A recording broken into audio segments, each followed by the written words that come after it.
In the meantime, Jyoti joins us to make us her pumpkin cheesecake shortbread bars. So here's what you'll need to follow along. Pumpkin pie spice, eggs, vanilla, sugar, some heavy cream, cream cheese, sour cream, icing sugar, butter, flour, and salt. Jyoti, you had me at shortbread. Let's get started, my friend. So easy and so good. Okay, so to start, you're making a shortbread crust.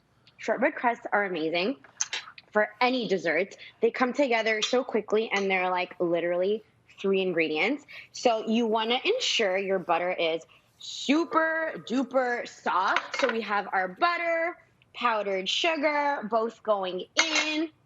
And with your paddle attachment, you don't want to use your whisk. You want to use your paddle. You want to lock this in. And if you have a shield, put that shield on. Otherwise, your icing sugar is going to go everywhere. We don't want that. That's not the look we're going for. No. But you want to start on stir, and you want to just get it nicely incorporated. In the meantime, you're going to grab your flour, a little bit of salt. You can go heavy with the salt. I actually like the taste of salt in shortbread. It sort of balances out all that sweetness.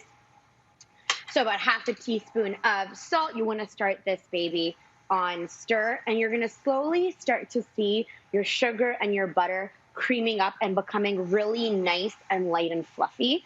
It is so crucial to use room temperature butter. Otherwise, this process takes longer. And then sometimes you have a wonky crust because the butter just doesn't disperse and cream up with the sugar nicely. For those that need to save time, do you have a shortcut or a faster alternative to the crust? So find your favorite cookies at the grocery store. I love the Lotus Biscoff cookies. So they have like a cinnamony taste. They're so good. You just need about 350 grams to 400 grams of the cookies. Crush them in your food processor. Add about 100 milliliters of butter to that and just press it into your pan. You don't even need to bake it. It's so easy. Okay, so we have this creamed up really nicely. And you know it's creamed up when the mixture turns pretty pale. So we're looking for a nice pale color. And then you want to turn it back down on stir, and you want to get all that flour in there. And at this point, you also want to add in a generous amount of vanilla. Vanilla is so good in a shortbread crust. It just enhances the flavor of it, brings everything together.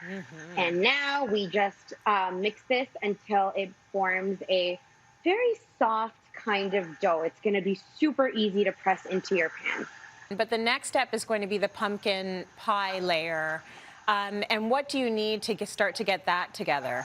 So you're using pumpkin puree, pure pumpkin puree, not the pumpkin pie filling that you find in the cans at the grocery store, just plain pumpkin puree.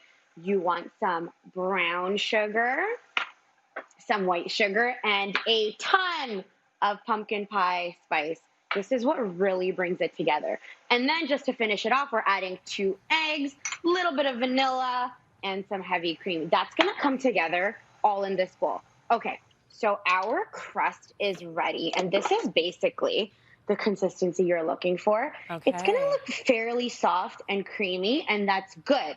And then what you're going to do is you're going to dump all of this into a lined square pan. So I like to line my square pans with parchment paper.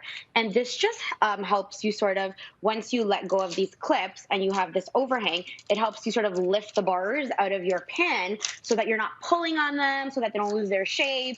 And before you ever release them, you want to fully cool them. Don't be like me. Just be patient. And then this is what it's going to look like once it's baked, nice and golden. You could eat it like this, to be honest, but we're not going to do that today.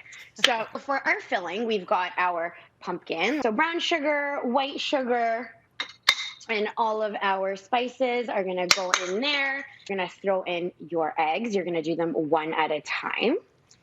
You've said it a few times now, Jyoti, but I guess you can't overstate the fact that the temperature of all of your ingredients can make or break the recipe. Like, you really need everything to be room temperature. Get it out of the fridge, have it waiting on the counter. Absolutely. People have paranoias about eggs at room temperature, and they're actually totally fine at room temperature for up to 3 hours. So you have nothing to worry about. So we've got our eggs mixed in. Our heavy cream is going in.